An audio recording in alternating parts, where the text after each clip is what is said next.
I have never understood this thinking that saw us as separate from the earth.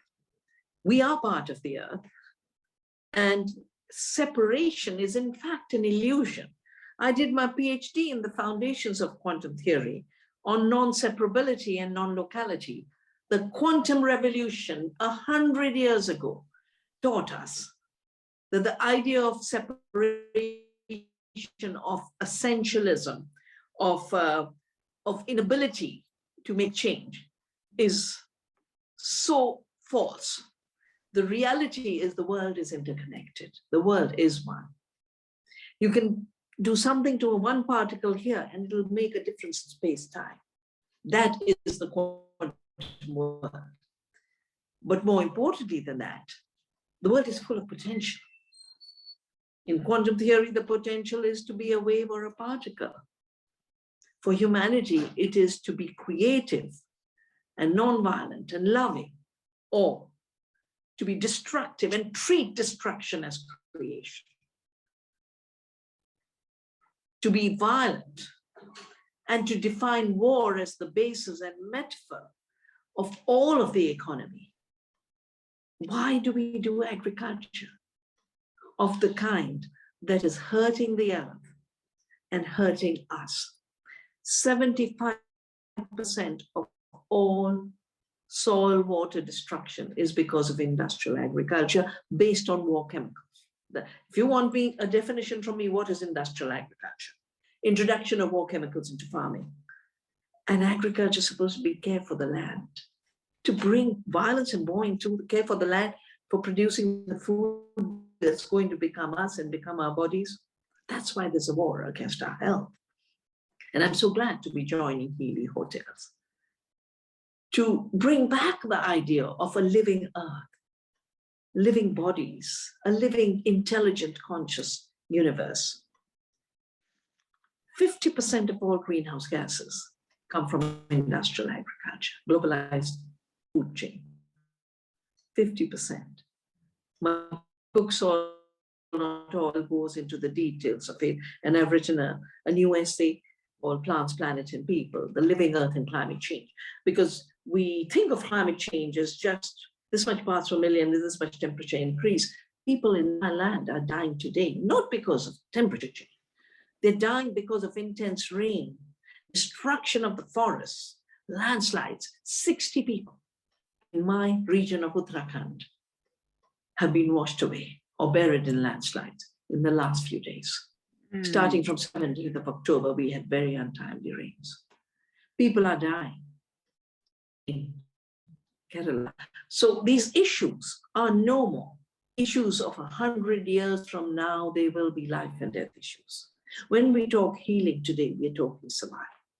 We're talking about the chance for people to live, the chance for a species to live, the chance for a mountain to live, the chance for a river to flow. So 5% of ecological destruction, 50% of greenhouse gas problems are coming from one model of food, but that same model is giving us 75% chronic diseases. It's giving us the pandemics because we're invading into the Amazon and the Congo and the Indonesian rainforest. The richest biodiversity of the world is being destroyed for bad food for animals, bad food for humans. We can do better. We can align ourselves with this intelligence of the universe. That's the small work I do. I work on saving seeds, and we have saved thousands of varieties, 4,000 varieties of rice we're literally harvesting right now, 750 varieties on our farm. And in spite of so much rain, the rice didn't just survive, it went taller. 7.5 feet tall, and they're preparing dwarf varieties, and they say we are growing more. When you shrink something, you say growing more. What kind of illusions have been reached? The more you destroy, you say the more growth you have. No, what grows is happiness. What grows is life on earth. What grows is health. Healing comes from the same word from which health comes, and it means to be whole, to not be broken. to not be damaged. Living systems are whole because they are self-organized. Gaia is a self-organized brilliance. This new essay I've just done, and I do ask you to go to the website of Vandana to see this essay of mine on the living earth and climate change. We don't seem to remember the science. We talk a lot of science, we don't remember. The earth was a dead planet, like the Mars. And everyone's trying to go to Mars, forgetting that this earth created her life. She created her soil. She created systems of healing. The carbon dioxide was 4,000 parts per million. She reduced it through her mechanisms of healing to 270. And we are worrying about how to bring it down from 350. Well, we should look at the living earth. She brought the temperatures down from 290 to 13 degrees average. We are worrying about 1 degree. Why don't we turn to the earth, to the universe, which is a sacred universe of which we are a part? The idea that we are separate and masters is a colonial idea of conquest. It was necessary to conquer and subjugate people, but subjugate people also went hand in hand with subjugating the earth.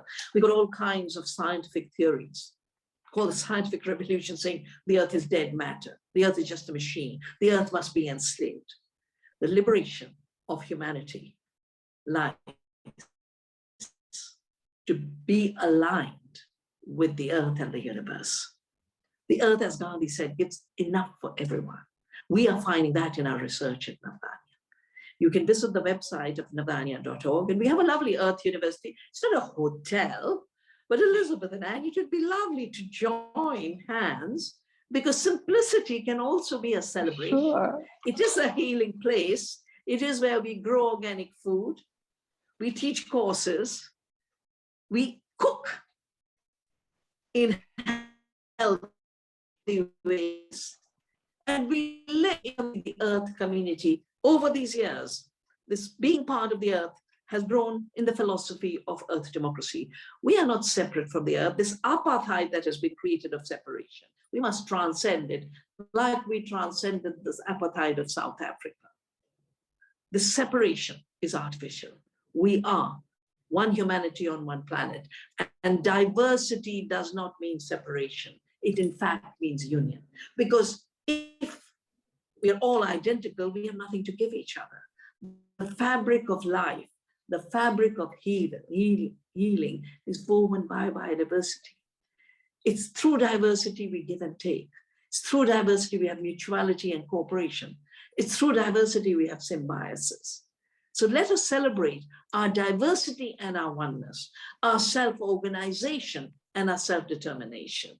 Let us celebrate the revolution of love, as Anne talked about, and this revolution is about staying alive.